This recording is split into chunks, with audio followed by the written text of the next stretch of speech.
All right, welcome back to another episode of Two Fans, 12 Rings. Jeff here. Brad, how are you? I am well, man. I am well. Football got about 3 days, 4 days left, something like that. Super Bowl this Sunday. Moving into the off season, we know I love the draft season coming up.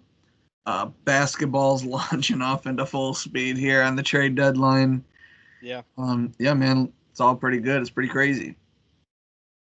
Uh, I, like most of the world, unless you stayed up pretty late on Saturday night, you woke up Sunday morning to a wait, what? I mean, there's no other way of really describing what went down, but um, in the grand scheme of things, Luka Doncic, your favorite basketball player, Yeah. who, for those watching, he's your background. You got your Luka jersey on. He gets traded for Anthony Davis, um, and a future first round pick. There's some other details in there, but that's the really the meat and bones of the trade. And there's just really no other way to describe it. I'm gonna let you kind of take it away. I called you as soon as you text me back on Sunday. I called you because I wanted your first reactions to it. You've had time to process it. You've heard other people's opinions. I'm gonna let you go, and then I'll kind of react to what you're saying. I have some opinions, but they're not like it's mostly just takes on the trade, not so much an opinion on whether I don't know. Take it away. Yeah, I mean, it is crazy. Since this pod started, really, I've kind of, planted my flag on Hill Luca. I've always, promoted him before he was what he became to be. And so when I wake up on Sunday morning, I wanted to grab my phone and I was like, shoot, I forgot what time Manchester United starts this morning. It was like 8:57. My first notification was Manchester United, starting in 5 minutes or whatever.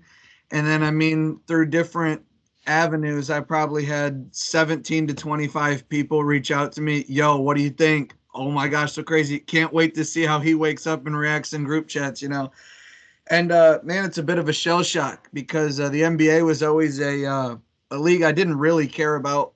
Pittsburgh doesn't have a basketball team, so I didn't really care. And all of my allegiances are to teams. In the NBA, it was different. It was to Luka. Like I was wherever he went, I was going. And over 6 years now, I've kind of grown to with the Mavs. But it was very quickly for me to sit down, look in the mirror, and say, "Yeah, we're cheering for Luka. Like we're Lakers. We're Lakers fans now. It's not will I miss him. It's save some room in the back. He's driving this bus. We're all going to LA. Um, you know, I think it was in 24 hours. The Mavericks lost well over 1 million followers on social media, like Instagram specifically, and it's just crazy in a town that you know Cowboys fans aren't happy. Jerry Jones is kind of being dragged through the mud. Dak isn't living up to expectations. The coach just got fired, and it's like the basketball team was the city. It was Luka. He was the poster boy. He's a global superstar, and what seems to me a disagreement on. I mean, it really seems to come down to personalities clashing. They just didn't get along. The new GM and Luka, and they said they wanted to go a different way. I mean, it's so shocking. In terms of the trade, I mean, I would say right now the way the rosters are built, the Mavs are a damn good team. They're very balanced. Anthony Davis gets to play the four where he wanted, but it's like the Lakers have Luka and LeBron. Like, what are we talking about? Like, Luka and LeBron are on the same team. And obviously, over the next 10, 12 years, we'll see how it plays out. But yeah, it's crazy. Reports come out. Luka bought a mansion about 2 weeks ago, 15 mil in Dallas. Was getting ready to sign the supermax. He's now burnt out of probably $200 million because the contract goes down 100 million, and he goes from Dallas taxes to Los Angeles taxes. So it's pretty crazy. And for the GM to come out and say, we wanted a cultural difference, is mind blowing to me. And I feel like the writing was on the wall. I mean, people talked about Luka potentially going to Miami or LA in the future, or going to play with Nikola Jokic. We didn't think it would be this soon or anything like that. Then Mark Cuban, after saying he would get a divorce before he moves on from Luka, sells most of the company. And then Luka comes out a year ago. Yeah, they're getting rid of everybody who likes me around the building, like staff, players, like outside of Kyrie, it's the players like Dorian Finney-Smith, gone, coaches, this and that. And then, yeah, they just ship him out of nowhere. And I'm excited for the next part. It was tough because, like, man, I wish Derek Lively would have just went with him. That's the hardest part. This would be no strings attached if Derek Lively could go with him. But it's interesting to hear the people who haven't talked yet. What does LeBron think about this? Kyrie and Luka were good friends. It seemed like. What does Kyrie think about this? There's a lot of people impacted. And for me, yeah, it was tough. I was kind of wrapping my arms around the Mavs. I've left the time zone once in my life. It was to go to Dallas, and I saw a Mavs game. So there are bits and pieces to it, but Lakers are on national television more, so I'll get to see them a lot more and things of that nature. But yeah, it's crazy. Western Conference Finals twice, NBA Finals once, Western Conference Finals MVP. Averages over 27, 7-7 for a career, 5 first-team All-NBAs. I understand there's some flaws to his game, but he's still not, like, he's turning 26 this month. There's still time to develop and grow. Hopefully he does that over LeBron. Maybe this will look back and say it's one of the best things that happened to him, the spotlight, becoming a global superstar in LA with LeBron. What can he do in the future? We'll see, but it was very shell shocking at first, dealing with that. I mean, I couldn't even watch the Manchester United game until almost halftime because I'm in my phone. People shoot me texts. You wanted to call me. I had to do stuff. And I had just woken up late night watching the Rumble. And I went to bed. Me and Casey had been drinking the night before a little bit, went to bed, woke up, and just like everyone else, that's crazy. Like, who's playing with me?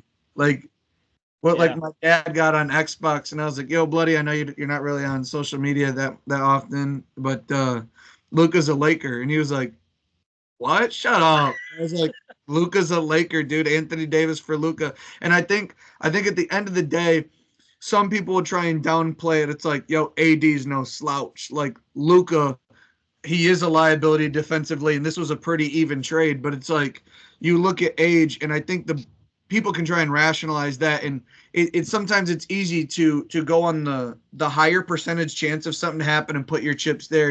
Luka's never going to win an MVP or a national or an NBA championship. Like, those things are really hard to do, and a lot of people don't get those. I wouldn't want to bet against Luka in either of those categories, but at the same time, it's like doing it with only one team in the shadows, no auction, against a player who wanted to be there, who's 25, all the accolades. The return that Dallas got was just so poor in terms of what they could have gotten. And I think that's the most shocking.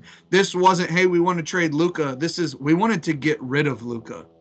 And I think that just speaks volumes about the Mavs front office or Luka, and we'll find out who was right down the road. And obviously, I'm going to assume it's the Dallas Mavericks. So I haven't, I don't ever really listen to ESPN anymore. As far as like their shows, like First Take and all that stuff. Yeah. Colin Cowherd actually, he literally got sick a few minutes into his segment yesterday. I didn't even hear his segment, to be honest. I've only heard Nick Wright talk about this, really. I've seen a couple of headlines of what people are saying. But one thing that I have not heard anybody touch on, the GM of the Mavericks, his name's Nick Anderson. Do you know what he used to do? It was something with Nike, wasn't it? Yes, he was like one of their top dogs, and I don't know his exact position, but he's famous for something, and I'm not sure if you even knew this. Yeah, I do. There's a story out there, okay? They have been talking about it, by the way. His name's Nico Harrison. Nico Harrison. Why did I think his name was, what did I say, Nick Anderson? Nick Anderson. It's all good. I got you. Okay.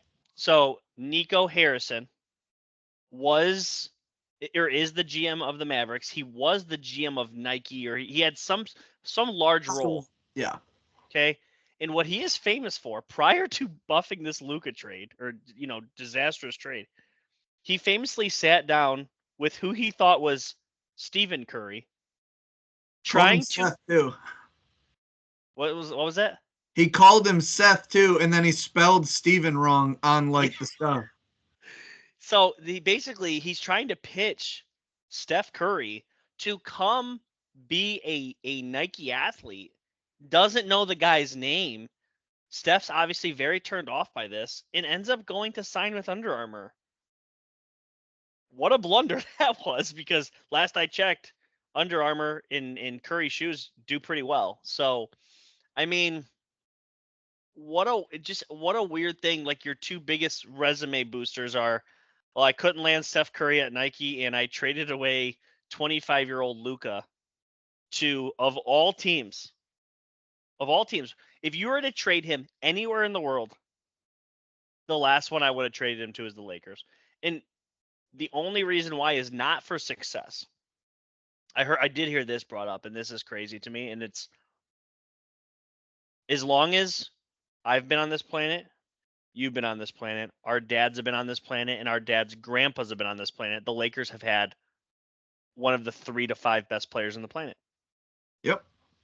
And we were about to enter an age where they didn't. And then they just got gifted. And I sent obviously this meme going around too, where Rob Pelinka gets a call from the Mavericks GM, and it's, we want AD. We're not interested. It's for Luka. AD will be there tomorrow. Yeah. It's by ahead. the way, I was just looking around real quick. Nico Harrison was the vice president of North American basketball operations at Nike. So in terms of basketball in North America, he was second in command of all their operations. Pretty big deal. He had Jalen Brunson, Luka Doncic, and Kristaps Porzingis all on the same roster. Let Jalen Brunson walk with no deal to the Knicks, and then he gave Luka not even a sign and trade. Not even a sign and trade. Let him walk. I'll tell you what, though, something that I was real happy about. A lot of people maybe don't even know him, but DFS, Dorian Finney-Smith, mad defensive hound, shot the three inconsistently, but can shoot it some hot nights. But I really enjoyed his game as a role player, and Luka was visibly upset when they traded him. He's on the Lakers. So he has Maxi Kleber, a guy who does a lot of dirty work for Luka, Dorian Finney-Smith, who did that kind of thing. And in terms of scorers, Austin Reeves, Dalton Connect, LeBron James. So before we're going to get to the fallout. I think Austin Reeves is almost definitely a trade piece at this point, because you already have two of the top 10 most ball dominant players in the league. What does Austin Reeves give you at this point? You almost have to trade him for a big. But if you have an honest conversation, what if this is LeBron's last season with the Lakers? I don't think it is. Well, even before this trade went down, he was asked in the Garden, is this the last time we'll ever see you in the Garden? And he goes, probably not. Well, right. Well, I don't think it is either. But if Austin Reeves is traded, I think that tells you LeBron is playing more. If Austin Reeves isn't, I would almost, like you said, he should be gone to get pieces. But if they keep him, that probably means they feel they need him if LeBron's going to be leaving. Like, that's just, I feel like Austin Reeves is a good piece to watch to kind of gauge LeBron's, like, if he's going to be there. And just because he's going to be in the Garden doesn't mean it's as a Laker. There could be another another team for him. Like, just because he's in the league, he could be on the Warriors, you know?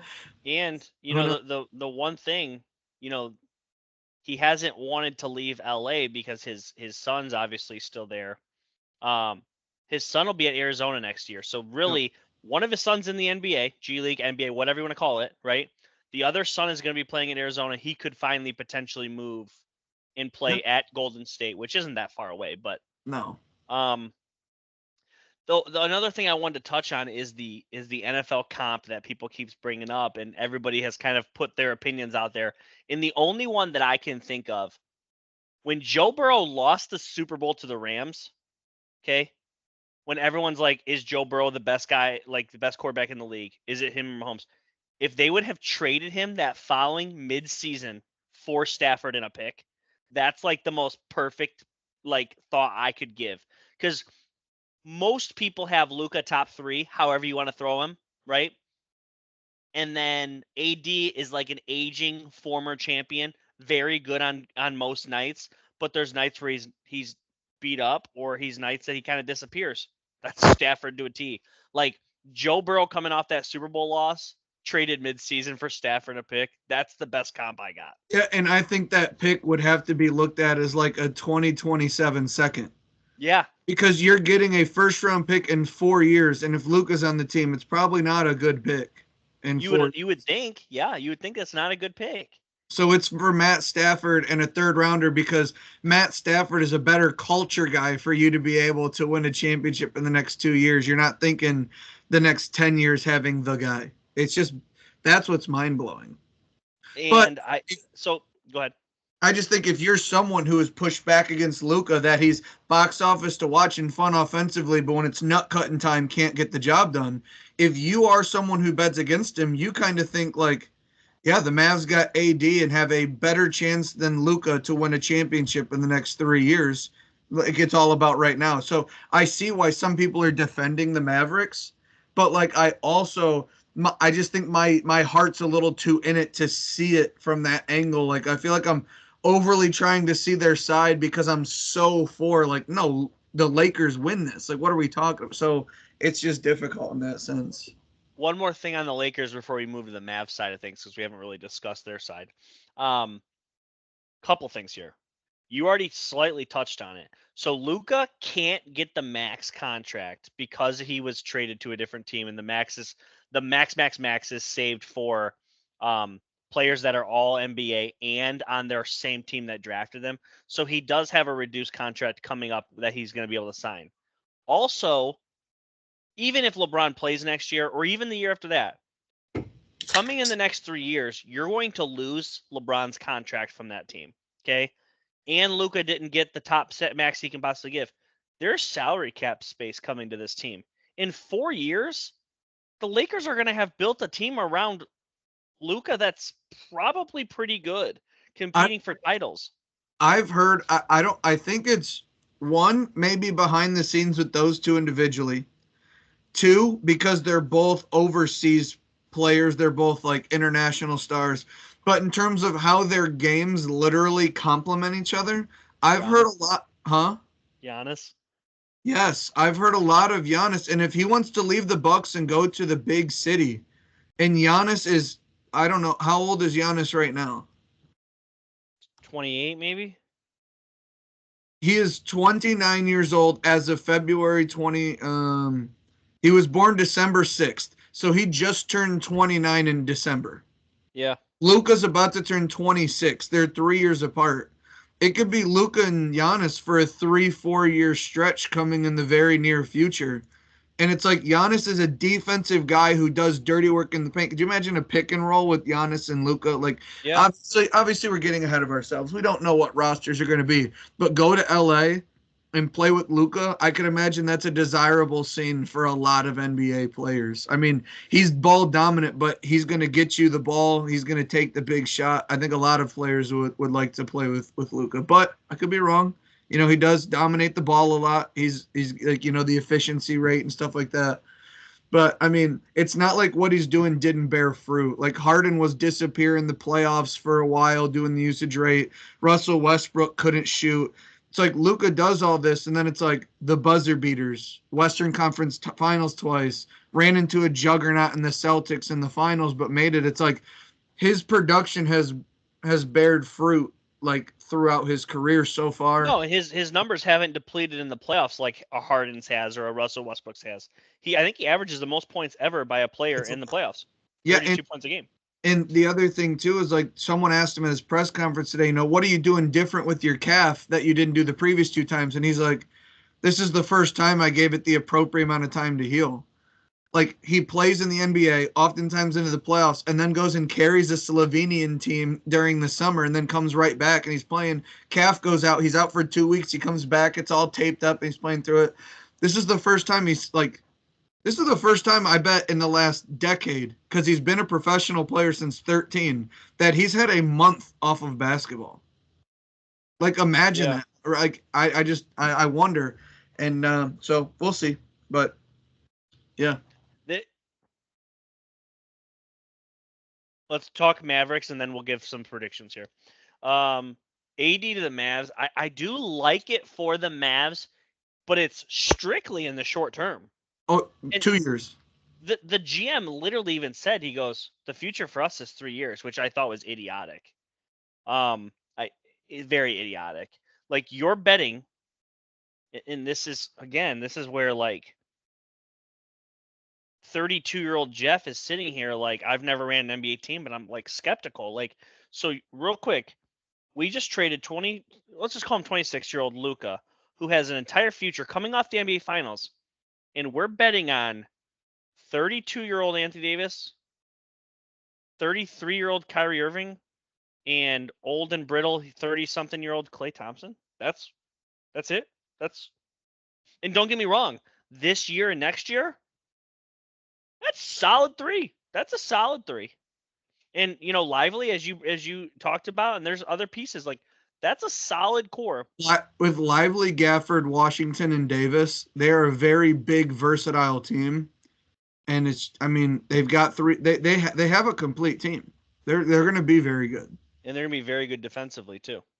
They're going to be very good. I think they're title contenders, right? Like, easily. Yeah, no, I don't know about easily. The Mavs without nobody on that team has ever been a catalyst anywhere. They've all been 2s or 3s, every single one of them. True. That's hard to, you know what I mean? Because anyone who won had Curry, LeBron, or Durant on their squad. Yeah. No, I got into an argument. It's LeBron, and Curry. Yeah. Yeah, and I got into an argument with someone. We were kind of like texting, and they were like, "Let's stop acting like the more that the dust settles, this trade is like people are blowing it out of proportion. Like, Anthony Davis is a monster too." And I was like, Anthony Davis without LeBron couldn't get to the playoffs. And when he did once, he got swept. And they were like, "Oh, quit acting like he's nothing." He was definitely the more dominant piece when they won in the bubble. And it's like, because LeBron was on his team. LeBron was the finals MVP. Yeah, I knew that too. But like, it's just I hear that kind of stuff. And I'm like, Luka backpacked this Mavs team out of a dark time with an aging Dirk. And as an 18, 19, 20-year-old just started carrying him, couldn't get past the Clippers with Paul George and Kawhi. Then he eventually did. Then it was Booker and the Suns, the 3-2 comeback. And then it was like losing the Western Conference Finals, have a down year, get back, win the Western Conference Finals. Everyone thought the Thunder would beat them. Everyone thought the Timberwolves were going to beat them. And what happened? Luka, right? Everyone remembers that shot over Rudy Gobert. Like, come on now. What does this mean for the Lakers? Where you got them? Are they better or worse? Immediately. We're talking this season. I think both teams got better. Both teams got better. I know that's weird to say because the Mavs or the Lakers don't have like a true big, but the Lakers are going to struggle not to score 125 points, I think. And the Mavs are better because Luka's been out a month, so like insert Anthony Davis, they're a more balanced team. But gosh, dude, I loved that Mavs team with Luka. I just loved it so much, man. They had just been grinding. They're on the cusp. Like, it's just a chapter of unfinished business. The whole team was reloaded. You added Gafford and Washington mid-season. Lively has some playoffs now under his belt. Kyrie and Luka are balling together. Dinwiddie's coming off the bench after you reacquired him. Like, the whole team was like unfinished business. We're going to give Luka a full month to recover, and then we're hitting the second half of this season. And one fucking jabroni just shipped him off to LA. It's just crazy, bro. It's just crazy. One last thing. I think we have finally hit a point where LeBron's not the best player on his team anymore. He did drop 33, 12, and 11 on the Knicks. Like, that's all that was. But I think we both agree that Luka's better than LeBron at this point. If LeBron's truly the second best player on his own team now, finally, look out, dude. Look Every out. time there's been a player that can even invoke that conversation a little bit, they've been in the finals. Like, I don't know. Yeah. So, Yeah. but, Before we get into the Super Bowl stuff, I want to talk a little bit of some NFL trades, but let's talk before that. You mentioned it. We don't ever talk this on the pod. What'd you think of the Royal Rumble altogether? You are because of Pat McAfee, correct? a lot of it has to do with him for sure. Can you just kind of talk about what has transpired from your liking of no wrestling at all to now where you're at? Like, so growing up, wrestling was enough from my dad and brother intermittently that like I know who wrestlers are. I've heard of them. We used to get the video games. Like my brother would just beat the shit out of me with steel chairs. I didn't know the buttons, but like it was always fun. Robbie Edwards talks a lot about it. You talk yes. about it. It's Yep. always been a side piece that I'd be out with J-Mag at a restaurant and be honest, be like, this shit is just so stupid, like it's just dumb. And then you see how much Pat McAfee talks about it and how much people who are in that world truly love it. And it's like, okay, I'm not one to deny myself maybe trying something, and you just accept it for what it is. Because the whole bash on wrestling all the time is how fake it is. And it's like, but nobody's trying to say it's 100% real. So it all started with Pat really diving in. He's doing his show and he's doing wrestling, and he really hyped up WrestleMania. And I sat down with Casey and watched 2 hours of WrestleMania. And if you really let yourself just kind of be a 6-year-old and just enjoy it, and then you realize, like, forget the script or, some of the acting, holding the ropes, like really selling it and stuff. Like, I Show Speed died. Kevin Owens is probably in a hospital right now. Like the athleticism on display. You watch Logan Paul do a jump, hop, double flip off the ropes, and it's like the display of athleticism. You hear a dude smack another dude on the chest, and you see it starting to bruise, and it's like, dude, it's not all fake. The display of athleticism is fascinating. Sometimes the awkwardness of their talking is comedy. Sometimes the display of like, holy shit, look at what this guy's trying to do. And then it's just like, you just look an hour in and it's like, if you really just dive headfirst into the pool of WWE, it's just fun, man. It's just a fun time. And I'm not saying I'm the biggest fan or I'm buying merch, but it's like, it was on mute, but I was out at a bar last night with some friends, and I had the Monday Night Raw on. I saw Penta in there getting after it and stuff, and it's like, I fucking love Cody Rhodes, dude. His theme song to how he looks, just the way he wrestles. What him and Kevin Owens in that ladder match was insane. I was in a Discord and I was like, yo, who's watching this Royal Rumble with me? And Shim's like, I'll turn it on, and we synced up our times and we're watching it.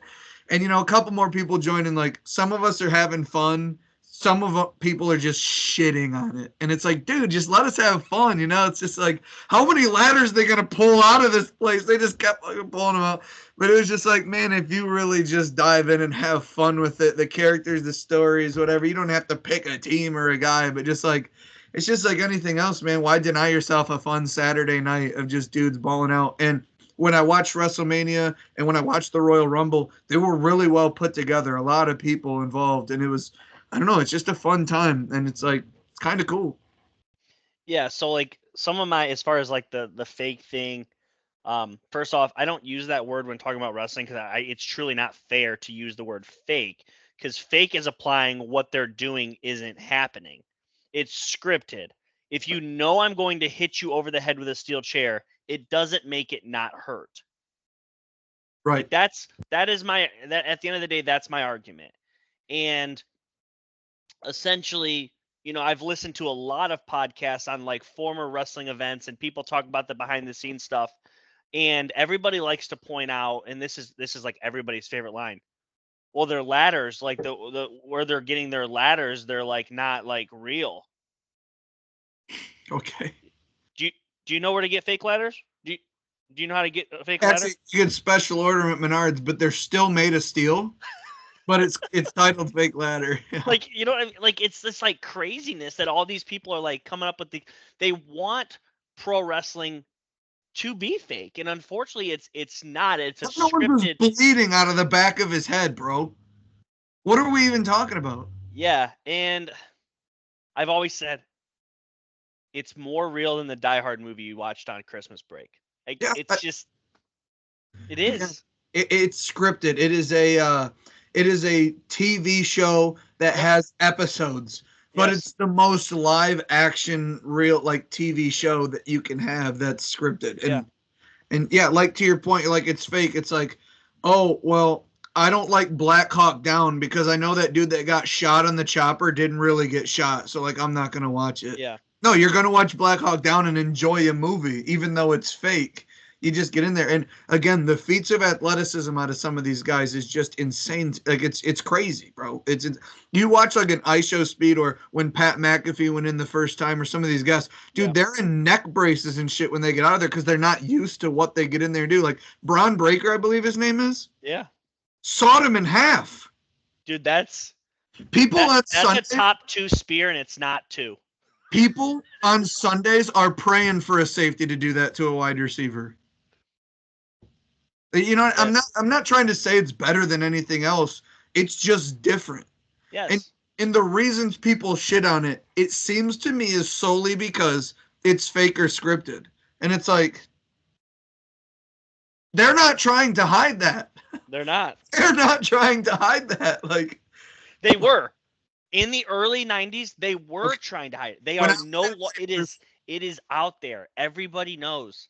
And if you could literally turn something on, let's use WrestleMania or Royal Rumble for example. So for 2.5 to 3 hours, if you can turn it on and have an open mind that these two people, they know they know the outcome, and they know that you know that they know the outcome, but they are going to convince you that it's real. That's special to me. I think it's a very unique sport.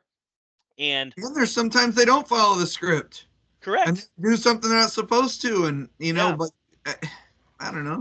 I am curious. So, that Kevin Owens Cody Rhodes ladder match, that quickly was put into my top 10 matches I've ever seen in my life. I'm trying to gauge your fandom.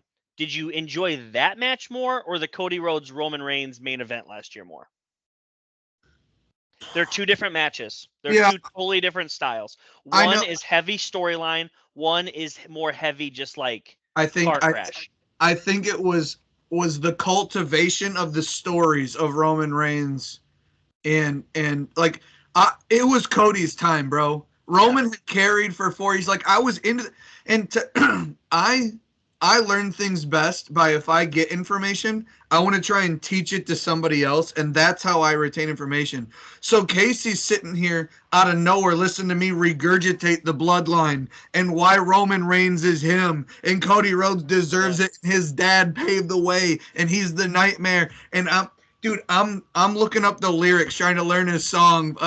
Come on, dude! Like when they hit that wall, I got the volume on 100 on the TV. I'm like, Casey, let's go! And of course, some of it's fake. They're out in the crowd, you know, and like it's dude, you know how cool that would be. And then you have McMahon's daughter, Stephanie McMahon. Stephanie McMahon comes on, you know, Pat McAfee show, and she's talking about like the kid Connor, like, and why she started the foundation, and like hear about the Make-A-Wish and what John Cena does and like what wrestling can do. And then Hulk Hogan comes on. He's like, yeah, it's weird when you hear about like people come up and they all got Hulk Hogan stories. Like, yeah, me and my dad really bonded over your matches, or, you know, my dad was buried in a Hulk Hogan t-shirt. And he's like, the amount of lives you touch. And it's like, it is a community. And I'm not trying to like put it over like, Brad, you just started watching a couple times ago. And it's like, yeah, I did, but like, I didn't half-ass it. I tried to learn about it. I tried to watch it. And by golly, if Casey doesn't sit there and enjoy watching someone double boot a dude across the ring, or two guys have a little bit of comedy and like smack their ass and like act like it hurt, like you just got stung by 1,000 bees. Some of this shit's stupid. I understand. It's fun. It's entertainment. That's why it's a good time. And I can't say I'll be watching every week. It's the same thing I said about WrestleMania. Yeah. There's a big thing like, and John Cena's last tour, tune in. Elimination Chamber. Come on. He's doing this for business. Yeah, it definitely is a community, and it's a very unique community. The Royal Rumble moment where it was literally 4 in a row. You got Roman, and then all of a sudden you have CM Punk, and then you had Cena, then you had CM Punk, and then you had Seth Rollins. All 4 of those guys in that stare down. That stare down has over 300 million views on YouTube. Yeah. Dude, people, wrestling fans, they care. I'm gonna hit my Mount Rushmore. You had called me during the Women's Royal Rumble, and you're like, "Hey, spit this off." And for the most part, like I was, I think at any given time I was ready to give a Mount Rushmore. 3 are non-negotiable. 1 I'll listen to arguments, but I do want to specifically say you asked me to give a WWE Mount Rushmore. I consider myself very educated in WWE. My NWA, my WCW, my AEW, my TNA is not as well versed. My WWE, I'll go up against anybody. Here are my 3 that are non-negotiables. And First again, one, it's in order. I'll give them in order too. John Cena, number 1, did it solely in WWE. Carried the flag of what's called the PG era. Okay. Really made it where kids at an all-time rate at the youngest age possible are watching WWE, and it's approved by moms and dads. Leads anybody ever in Make-A-Wish Foundations to add by to a lot. Yeah, it's over by 1,000. a lot. It's over it's 1,000. crazy. Number 2, Stone Cold Steve Austin, and this may not be very popular, but Stone Cold Steve Austin, while his run in WWE is probably historically short, by far the most popular wrestler in the most popular era of all time. Not even close. 3 for me is Hulk Hogan, where Hulk Hogan probably has an argument for 1 or 2 or 3. He did it big time in 2 different promotions. WWE, he carried it basically into what it is now. We watch wrestling today because of Hulk Hogan. Nobody watches wrestling on Mondays or Thursdays or Fridays or Sundays or Saturday nights without Hulk Hogan on this planet. So Hulk Hogan, I have him at 3. And then 4 for me is negotiable. You can put a lot of people here, but because you asked WWE, I have The Rock. And because if Stone Cold doesn't exist, The Rock is the biggest during the most popular time. And The Rock has done it big as both a good guy and a bad guy, just similar to Hulk Hogan, how he has. Where Stone Cold was pretty much always a good guy, Cena always a good guy. Rock did it both good and bad, so did Hogan. Those are my top 4. Some people are pounding the table for Ric Flairs or Undertakers or Triple H's or Shawn Michaels or Bret Hart's, and it's just like, yeah, and those guys all have arguments, and I would listen to those at 4, but the top 3 non-negotiables. Let's get some NFL talk. You ready? Try to be. Cooper Kupp and Myles Garrett both basically, Myles Garrett told the Browns he wants to be traded. Cooper Kupp was told by the Rams he will be traded. 2 different scenarios. Let's start with Cooper Kupp. They're working with him on where he would like to go, and it sounds like they're going to trade him wherever he wants to go. So as long as that team can take on 2 years, $40 million, which is, to be fair, Justin Jefferson gets $35 million a year right now. 20's fair for what Cooper Kupp probably is. Team that you think fits him personally, maybe a team that you want him to go to. Where do you see this playing out? Yeah, I don't know if they would do it because it's a rival, or if they're true, or not a rival necessarily, but if they're truly loyal to what Cooper Kupp wants. I think opposite of Terry McLaurin would be awesome for Jaden Daniels. Yeah. I mean, last year they kind of said it. They have an intermittent running game. They lost their best offensive lineman. It was like if Quinyon Mitchell was on Terry McLaurin, the offense just kind of puttered out. Teams are going to now start to shadow Terry pretty heavily next year, I would assume, unless they get a second weapon. I think Cooper Kupp would be great. I also look at he already has a ring. He's a made man. New England Patriots. They have a lot of money. A young quarterback. He could go there to be the guy and kind of mentor a young quarterback. You look at I don't know if you want to go to the division, but if you want to stay, LA, move over to the Chargers, Ladd McConkey, Cooper Kupp. They get a veteran presence on the outside that they can just pay for, use their draft on the defense and offensive line like they always want to. And Cooper Kupp, is there a better guy for Ladd McConkey to shadow? They're similar style receivers. I think they would work really well together. And Ladd has kind of established himself as being able to be a one. So Cooper Kupp would definitely have a lot of options there. And so I think those are the three destinations. I think it would be the Patriots, the Chargers, or the Commanders. Yeah, those are good options. I look at the Jaguars, a team that's still trying to get themselves up out of the ground. New offensive coordinator. Um, they don't really have that number one wide receiver. Oh, sorry, they got Brian Thomas Jr. So he would be a nice complementary piece. Doesn't have to carry the load. That makes a lot of sense. Cowboys, opposite of CeeDee Lamb, makes some sense if they can afford to take on that contract. I do love the Chargers. I told you one of my bold predictions before the season started this year that I thought the Chargers would try to acquire a wide receiver and never did. So while Ladd is great, he's not all they got. And Quentin Johnston is probably a wide receiver 3 more than a wide receiver 2 or 1. So I think we agree on the Chargers, and I threw 2 others out there. Yeah. Miles, Also, go ahead. if they, I'm sorry, but if they save money and go with Justin Fields, I think veteran leadership in that locker room with George Pickens. I think Cooper Kupp. He was rumored at the deadline that the Steelers were interested as well. Mm-hmm. So Cooper Kupp to the Steelers. I know it's my team, so it kind of sounds like, oh, that'd be cool, but like the Steelers were looking for number 2 option. So Cooper Kupp and George Pickens would definitely answer that. You know, another team that I don't know what they're going to do.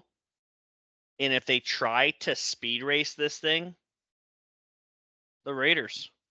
Watch out for the Raiders. They might just simply just try to basically go out and just acquire all the veterans and try and draft the best player available rather than trying to get better overnight, where they can maybe just go out and get some of these aging players and be maybe just a Pete Carroll veteran-led team. I did say too, I just thought it was funny. Shout out Halbert. I know you listened to the pod. You asked me off the cuff where I think Will Howard will go, and I said Raiders second round. They just got Chip Kelly. So Will Howard follows Chip Kelly. Who knows at the 7th pick? Maybe they get a quarterback at the 7th pick, or if they want to wait, you look at Tetaroa McMillan there at wide receiver to add to Brock Bowers. You draft Will Howard. You know, there's offensive linemen, whatever you choose to do there. Maybe Will Howard at 7. I don't see that necessarily, but just with Chip Kelly going to the Raiders, who knows? Maybe Will Howard at the beginning of the second round, Friday night, reunites with Chip. The Myles Garrett one's obviously different. He's under contract. He asked to be traded. They don't necessarily want to trade him. I think they should 100% trade him. They're a team that has so much issue right now, both in cap space and turmoil. At this point, just hit the reset button, start selling off pieces, and get yourself ready to be more dominant and competitive in 3 years. Like just get to that point. Like you've already screwed it up so bad. It's kind of what the Saints have been for years, and I think they're finally getting to a point where they're about to hit the reset button. What makes sense to you for Myles Garrett? You know, somebody who believes they wouldn't need a first round or two, and could afford them. I look at a team where cap's really opening up and they have a quarterback now. Maybe the Broncos. The Broncos to add to Patrick Surtain to get a Myles Garrett in the AFC. You know, you look across and it's like we got Pete Carroll and whoever they get. We got Jim Harbaugh and Justin Herbert. We got Andy Reid and Patrick Mahomes. You got to get the quarterback in this league. They're picking at like the 20 spot. Maybe Myles Garrett's an option there. Again, if he wants to go to a competitor, I still think he's going to stay at the Browns. Because if he wants to go to a competitor, I don't know anyone willing to give that up. Maybe the Lions. They believe their windows right now. Pair him with Aiden Hutchinson. That's possible. I did have a question to you. First of all, I don't think they will trade him. I think they'll wait. I think they're gonna have him for another year. He's gonna get unhappy, maybe mid-season or next year, lose some value. It's just how the Browns operate. They don't do good business. So I would assume he's still gonna be in the team. But if they do trade him before the draft, do you think they take Abdul Carter at number 2? Because they do believe in Deshaun Watson still, it really seems.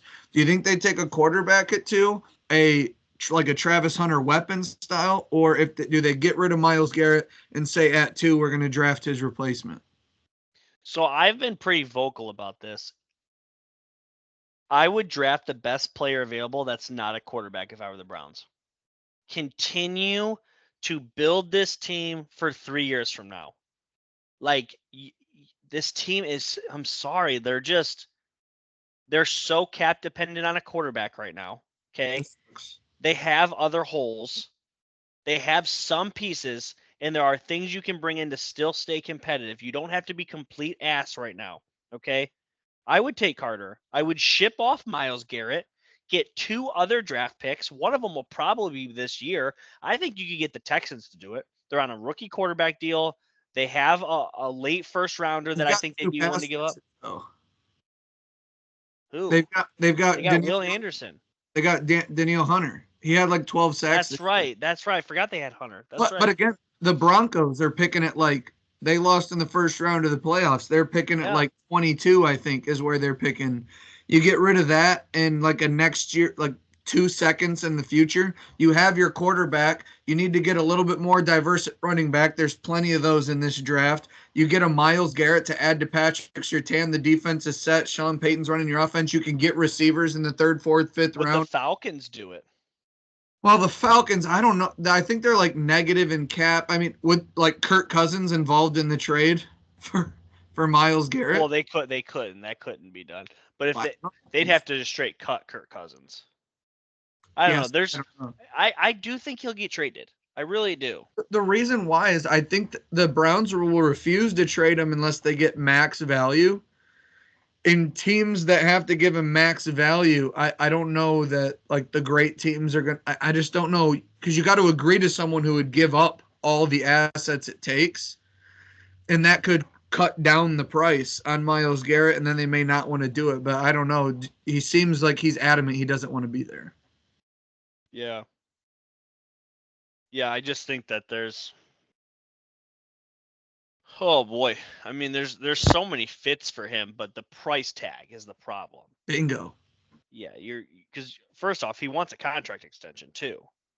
He's going to need one, and it's going to be the highest paid defensive edge in the league. Yeah, and it's, you're talking 2 first rounders, I'm thinking, or 1 and then a bunch of 2s and some 4s and 5. I mean, there's going to be a lot of compensation. So, yeah, everybody keeps throwing the Lions out there. Dude, the Lions are about to run out of cap. They have been paying all their best players, which they have a lot of them. So good on them. But like, they're not going to be able to acquire this Myles Garrett people keep talking about, or this Max Crosby. They're about to pay Jameson Williams, Aiden Hutchinson. All these guys are coming up. Maybe the Packers would be willing. They have their quarterback. They have their running back. They have young receivers. Get a monster on the defense to try and, because you have the O-line of the Lions that you have to compete with. You have the head coach of Kevin O'Connell you got to compete with. Got to get after that quarterback. Yeah. And I believe the Browns would want to do a deal with the NFC. Yeah, for sure. I mean, obviously that's always ideal. But if the best package is coming from just a low-level AFC team, then you could do that too. But Myles Garrett may tell that team, no, I'm not signing with you. I want to win a Super Bowl. And then they're like, okay, well, he has a no-trade clause, but I'm not going to sign a guy to a 1-year deal as a team that's trying to rebuild. Yeah. That's why it's so tricky. Super Bowl time, you ready? Super Bowl time.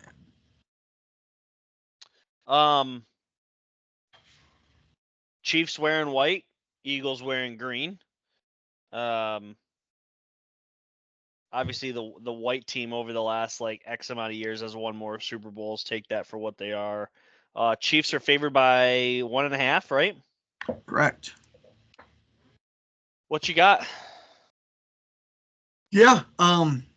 I think this is one of the better defenses the Chiefs have faced. The Chiefs haven't given up a 100-yard rusher since 2019 in the playoffs, and they're facing this offensive line with Saquon Barkley. I think they fall just short of the three-peat. I like the Eagles, and I like them about 34-24. You like them by 10, huh? Yeah, well, the Chiefs have only scored over 31 time, and it was on the Bills. I think the Eagles have a much better defense than the Bills. I'm not saying the Chiefs can't win, but the Eagles, I just think, are a better team. I think they're a more complete team. And if it wasn't for like a really weird Jalen Hurts fumble, like I don't know, just take care of the ball. But again, the Chiefs are not going to beat themselves. But I don't know. I just look at how athletic, how fast the Chiefs have moved their best interior O line out to tackle. You now have Jalen Carter coming up the middle against not the best interior offensive line. There's going to be pressure on Mahomes and a lot of it. They're so athletic. They're so fast. I look for maybe Cooper DeJean playing a little bit of QB spy so that the defense can rush the way they do. And if Pat tries to get out, Cooper DeJean's an elite athlete. Um, so I just like what the defense presents for the Eagles. And then offensively, they just have so many weapons and the way they can run the ball. This is a home run hitter at running back in Saquon Barkley, the best offensive line in the National Football League. I don't know. I just think it's the talent on the entire roster. I like the Eagles to get to the 30 mark. Don't think the Chiefs will. Again, I like 34-24 or a 31-27. I still like the Eagles to win. Yeah, so I also like the Eagles to win. Something tells me they don't. I mean, but if I'm evaluating this game fairly, I think the Eagles are better. I agree with you that the Chiefs haven't really scored that many points, and I do think the Eagles are going to score more than the Chiefs, obviously, hence the win.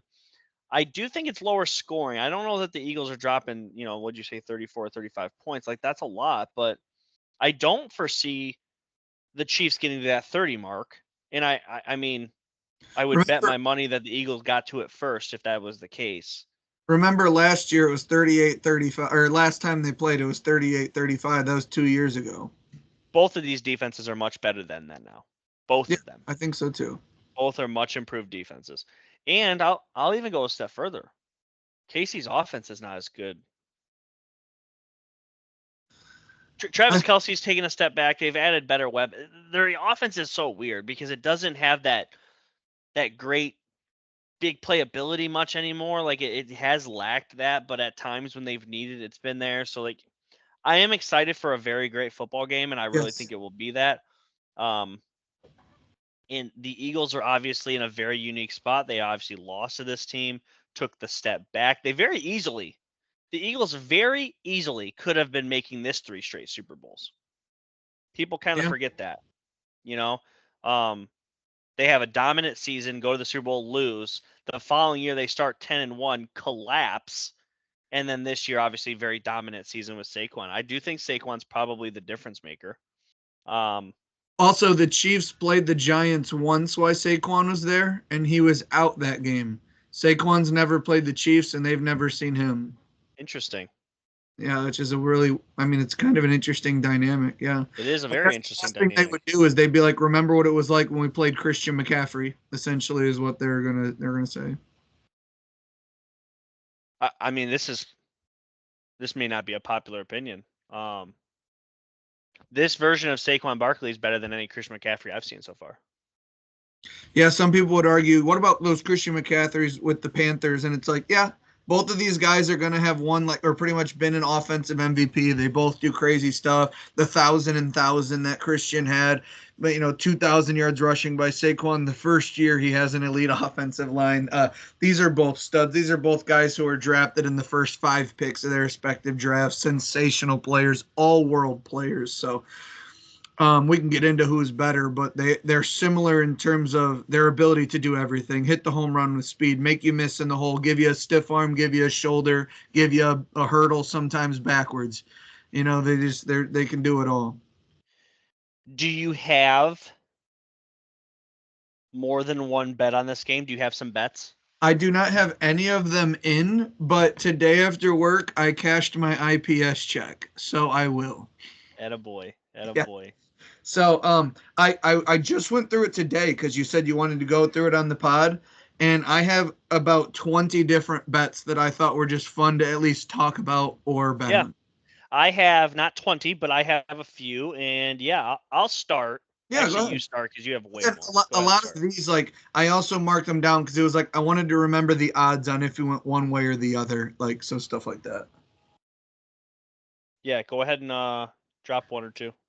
I think you can lead us off because I think yours are more traditional. I went with a lot of like wild Oh, cards and okay. stuff, like to All right. watch the game and really like have some fun with it.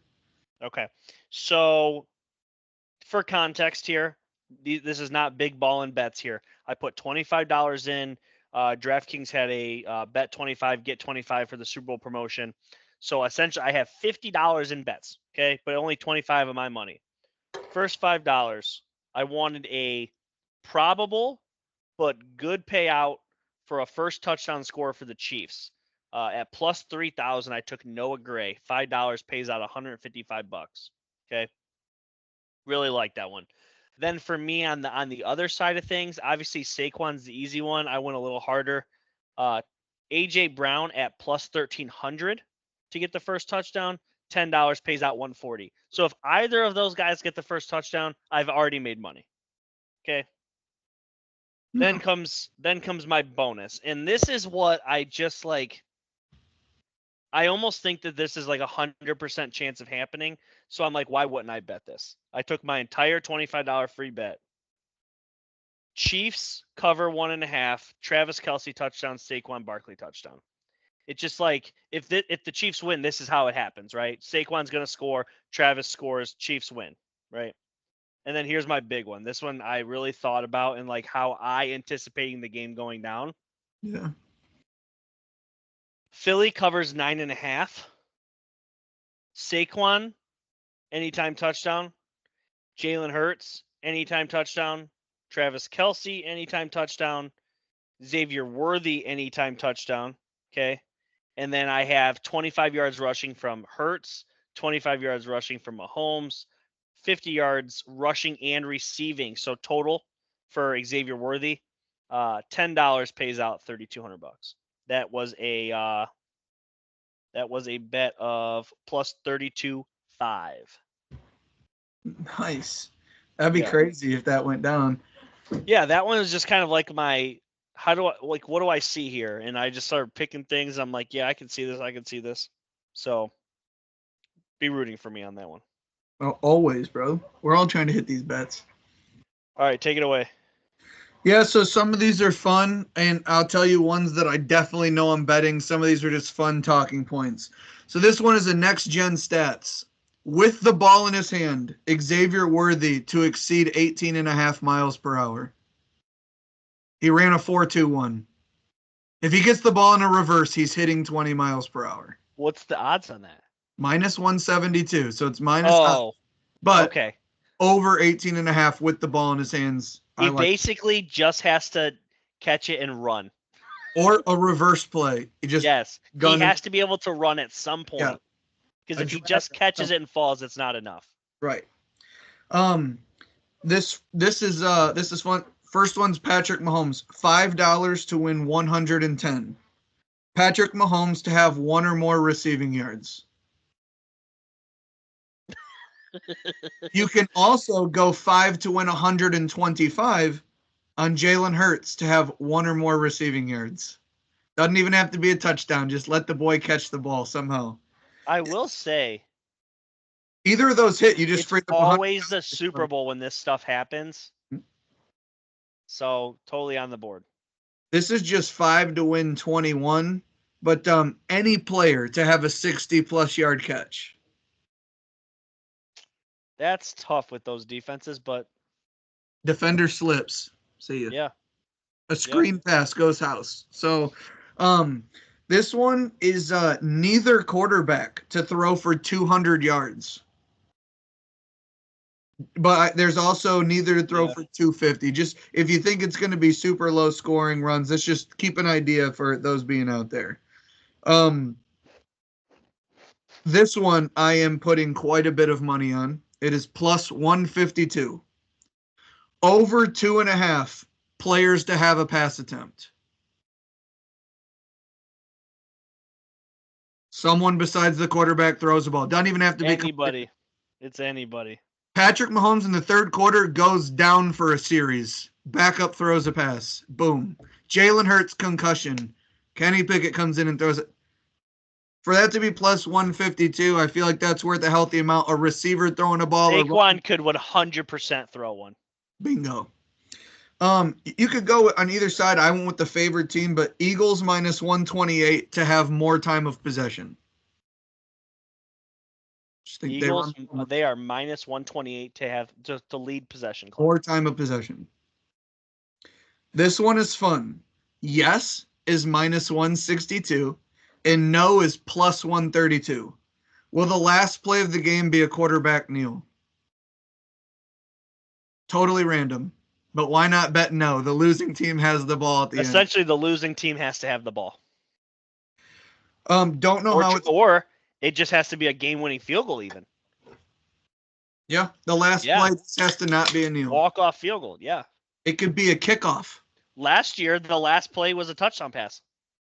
The last play of the game was literally a touchdown pass. It could be the game-winning field goal with 8 seconds left, and the kickoff is the last play. Like, it could be a lot of things. Minus 110, pretty much even money. Will there be a 2-point attempt? What is it? Will there be a 2-point attempt? What's the odds? Minus 110. It's 22. Oh, okay. Would win you 20. I was going to say, absolutely, there's going to be a 2-point attempt. Pretty much even money. Why not? This one I thought was fun. It's plus 106. Pretty much even money, but a little bit of bang for your buck. Either team to score a tutty on their opening drive. You have the Eagles rush attack, Andy Reid on the other side. Someone get in. This is kind of fun. $5 to win 125. It is for no on any team to score twice unanswered. So score a touchdown or a field goal or something, stop them, and then score the next drive. It needs to be tit for tat the whole game. You put no. Yes, it's 5 to win 125. No team to score back-to-back. And then this one, it's fun because if it is a shootout like it was last time, $5 to win 375. Both teams to have a passing and rushing touchdown in each half. I was going to say, there's a caveat. If you do it for the game, it's like plus 200, but 5 to win 375. A lot of those are fun because you bet 5, and if one of them happened to hit, you just covered $100 of bets on everything else you put in. I'll go back to these ones here because this is my kind of long shot. It will be 10 to win 681, and I can give you individual odds if you like. Here's the 4-legger. DeAndre Hopkins, over 11.5 receiving yards. That's his line. Minus 110 for that individual bet. That's in there. D-Hop to have a touchdown. Third piece, his actual line. Juju Smith-Schuster over 16.5 receiving yards. Juju touchdown. That's 10 to win 680. The two guys no one's talking about. Juju, who shows up in big moments for the Chiefs, and D-Hop, who's just been under the radar. I bet D-Hop could have 6 catches for 81 yards and 2 touchdowns in the Super Bowl because they've just been saving him for some slot work. He's just going to run the slot all day. You got Hollywood Brown, Xavier Worthy, whoever else. I bet they could put a rookie in Cooper DeJean or an inferior guy in a real head blender with Travis Kelce and D-Hop running the slot all day. Juju gets away in the red zone. But if you wanted just D-Hop, over 11.5 yards is even money. Add the touchdown, it's plus 654. So D-Hop 10 to win 65 on 11.5 yards and a touchdown. If you want to go for just his receptions, it's set at 1.5. So I just think for D-Hop to be that far down the list, I mean, Jeff, you did say you wanted to have some fun here. And if you go to D-Hop all the way down, the Philadelphia Eagles have better odds at the first touchdown than DeAndre Hopkins. $5 would win $170 on D-Hop first TUD. They're saying it's the same odds that the defense of Philadelphia scores, period, than DeAndre Hopkins. Wow. I think that's crazy. I think that's absolutely crazy. That is crazy.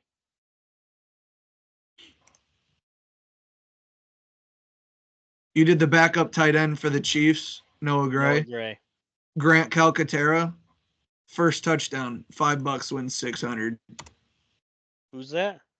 Grant Calcaterra, their number 2 tight end. Who's Five number 2 tight end? Eagles. Oh, okay. Yeah. But that's getting really in the weeds. I didn't do like, how's the game gonna go yet? I was like, what are all these props? Like last year, I made profit on the Super Bowl and I cashed about $180 on one touchdown. For the first touchdown, I bet a player with the number over 19.5 to score a touchdown. Yeah. And I also bet any non-quarterback to score a touchdown. And I also bet any non-quarterback to throw a touchdown. Juwan Jennings took a reverse and threw it to Christian McCaffrey for a touchdown for the first touchdown. Odd number, which I also had. So there's 4 bets, odd number for first touchdown, over 19.5. Non-receiver to throw, and so it was just like bang, bang, bang, bang. So sometimes doing that dumb shit, it's the Super Bowl, man. They pull out all the stops. Yeah, you have to pull out all the stops to win the Super Bowl. Like it is so like it is crazy for me. Like, why am I not just putting $100 on over 2.5 players to attempt to pass? That's a first quarter hit. That's hitting in the first quarter. The first quarter. Think about it. If a guy has to go out for a concussion protocol, if there's a reverse offensive lineman, running back, receiver, anybody, it could be a fake kick. Kicker throws it. Yeah. Over 2.5 players just attempt to pass, and it's like plus 154. Like, I'm telling you, I might be posting a bet slip on Facebook Super Bowl Sunday, and it's going to be sad face or it's going to be happy face, because I think I'm going to splurge on that one. I feel like that's a free hit. I think that's free. That's fun. It's the Super Bowl. Someone else is throwing a pass. Someone else is throwing a pass. Period. It's over with. Yeah. Shoot, a coach could bench somebody. I don't know. Fumbled snap, running back picks it up, throws it out of bounds. Ducks it. That's a pass attempt, bro. Yes. Come on. Yeah. You got to get in on that. Heck.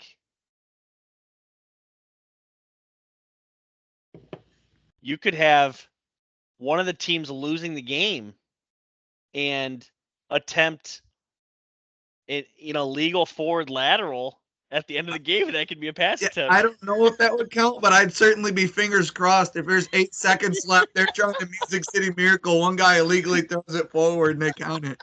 But no, I'm serious. I think there's no way that bet even gets to halftime.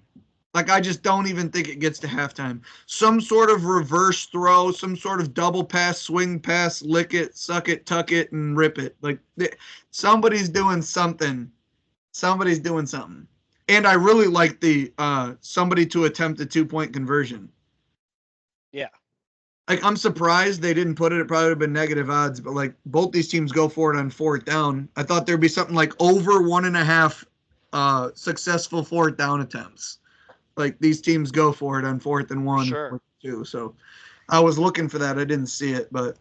Well, yeah. That's because the Eagles are automatic, so they're taking one.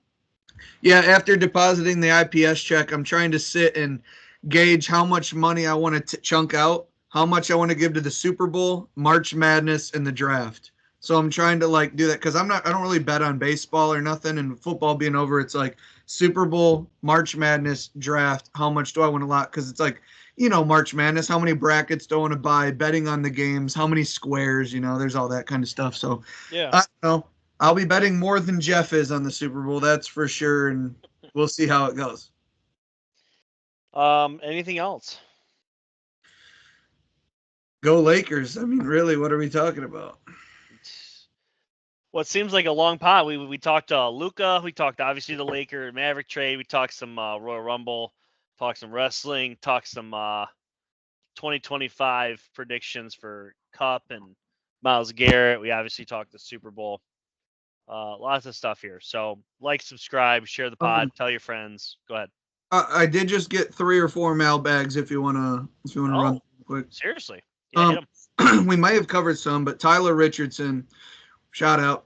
with the Lakers and Mavs less than 4 games apart in the standings, who has a better chance of making the playoffs this year with their new lineups? I do think I think it's the Mavs. They have a more complete team. There's more certainty with the structure in which how they will play. But the Lakers are 4 games ahead. They have LeBron and Luka. I expect them both to be in, but there's much more uncertainty with how LeBron and Luka will play together than how Anthony Davis fits in with this Mavs team. So I'll go the Mavs are more likely to have a higher seed and a much smoother second half to the season. I do think they both make the playoffs. Yeah.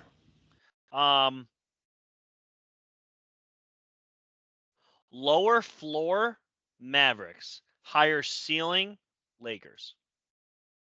Okay. Dave Hazelton, thoughts on Steelers' potential offseason pickups and needs? We'll get into them a little bit down the road with draft talk and whatnot, but need a number 2 receiver. Probably need a Najee replacement. I think he's making our team worse. Maybe that's a hot take people didn't expect to hear. We'll see what we do on defense, but I think we just need more weapons to help our offense. Whoever our quarterback is going forward, we just need more weapons, more help. O-line or getting Troy Fautanu back, who was a first-round pick. So we'll see. Don't have a ton to add. Obviously, your guys' needs are quarterback, wide receiver right now. Oh, Dave again. He said, Russ or Fields? Did the Steelers let Pickens go, or do we just bitch slap him so he stops crying and acts like an adult? So I see you don't like George Pickens. That's my guy. I'll defend him until he dies. He should be pissed. Our quarterback room is trash right now, and teams can just isolate him because we don't have enough weapons. Does he need to grow up a little bit? Sure. But I believe his talent is good enough, and I don't think he's that big of a deal. People just like picking a Steelers wide receiver and saying they're a head case sometimes. Sure, he does some things that are stupid, but the amount of times he does catch 360 tutties against the Ravens down the sideline or baptizes a guy needs to do better. But I think it's Fields. If there's not much to separate him, let's go with the younger, cheaper. Let's see what he can do. Mobile. He was 4-2 as the starter. I think it's Justin Fields. Okay, you said Justin Fields over Russ. What about Justin Fields or the field? Justin Fields. He's a starter next year. That's your guy. That's what I would like to go with. Yeah, I could see Russ reuniting with Pete Carroll maybe in the Raiders. That's on the table for sure. Yeah. Excuse me. Yeah, I could also see. I mean, depending on if the Steelers don't prioritize Justin Fields right away, I could see him potentially head to the Browns and trying to get a cheap contract there and play knowing that he'll probably be the starter. Come visit this again if Quinn Ewers is a Steeler after April 28th. Like a second or third round pick. I do think the Steelers need more quarterbacks in the room. Something that scares me, but you know how I blindly support my team, but I'm hearing a lot of Steelers scouts, Steelers coaching staff. Milroe. Falling more and more in love with Jalen Milroe. We'll see. Yeah. Well, that's it for now. We don't have any other mails, so we'll hit the road. Thanks for listening. We'll be back next time. Maybe talk about